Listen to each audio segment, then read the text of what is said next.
I mean, that comes to the e-commerce essentials, which is some of the key things that you guys focus on. Yep. Can you run through that one? You mentioned the niche thing, so I think now's a great time to actually double down and niche on a specific products and verticals. Yeah. Yeah, completely. So, I mean, the Americans put it terribly, but I'll say it anyway. There are riches in the niches.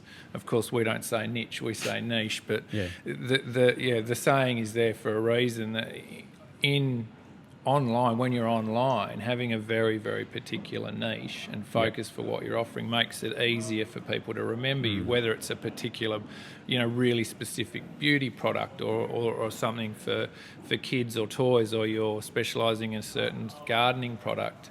You'll find more power potentially in the idea of being very, very focused rather than being a warehouse of all things. Yeah. Well, it's like the old retail model, which is being a Goliath and like offering everything for that customer that walks in, right? So whether you're a Walmart or a Coles or whatever it is, you're trying to offer everything you can under the sun in the one store. But in those cases, the personal relationship with customers just isn't there. Correct. As it would be with your local cafe when you understand the people and the story behind the brand. And the same is really true in the online environment for sure. I mean, that's moving into customer centricity. Yep. So like knowing who your customers are, what they like, what matters to them, solving their problems. Yep, really important. Yeah. Really important. And opening up on your homepage, if we want to get sort of specific, a lot of what we do is look at what we would term to be design upgrades, so existing sites that have been taken a certain way by the business owner, but then they kind of get a bit stuck as to what to do next. And often what we find when we go into the sites and do a review, that they really haven't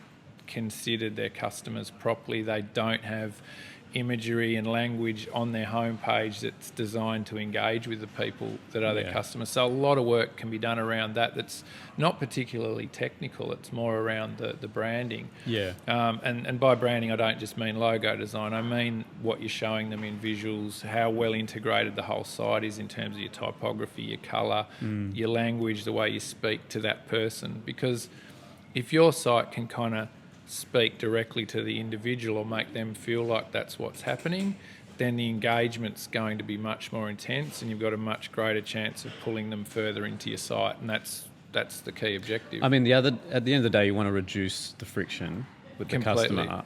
Yep. So when they land there, they feel like they're in the right place. Absolutely. And that's all through the branding, which is what you're saying. It comes down to good photography, like you said, good choice of colour palettes and fonts and stuff like that, which is very simple things, but a lot of people get that wrong. So. And then you start to move into the more technical e-com design, like giving them really a small number of simple choices to make, so they're not overwhelmed with choice.